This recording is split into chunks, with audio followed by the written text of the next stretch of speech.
আত্মসমর্পণ করে জামিন পেলেন চিত্রনায়িকা পরীমণি। চিত্রনায়িকা পরীমণি ব্যবসায়ী নাসির উদ্দিন মাহমুদের করা মারধর, ভাঙচুর ও ভয়ভীতি দেখিয়ে মামলায় আদালতে আত্মসমর্পণ করে ১,০০০ টাকা মুচলেখায় জামিন পেয়েছেন।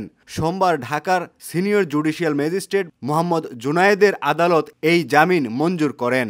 এর আগে রবিবার তার বিরুদ্ধে অভিযোগ গঠন করেন আদালত। অভিযোগ গঠন শুনানির দিন আদালতে উপস্থিত না হওয়ায় তার জামিন বাতিল করে গ্রেফতারি পরোয়ানা জারি করা হয়। তবে সোমবার আদালতে হাজির হয়ে তিনি আত্মসমর্পণ করেন এবং জামিন পান।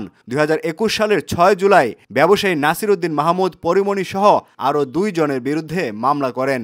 অভিযোগে বলা হয়, পরীমণি তার সহযোগীদের নিয়ে বোট ক্লাবে অ্যালকোহল পান করেন, বিনামূল্যে মদ নেওয়ার জন্য চাপ দেন এবং বাধা পেয়ে মারধর ও হুমকি দেন। মামলার তদন্ত প্রতিবেদনে পুলিশ অভিযোগের প্রাথমিক সত্যতা পেয়েছে। জামিনের পর পরীমণি বলেন, এটি একটি মিথ্যা মামলা, আমি ন্যায় বিচার প্রত্যাশা করছি। আদালত আগামী ২০ মার্চ এই মামলার সাক্ষ্য গ্রহণের তারিখ ধার্য করেছেন। সিবিসি বাংলা বার্তা কক্ষ।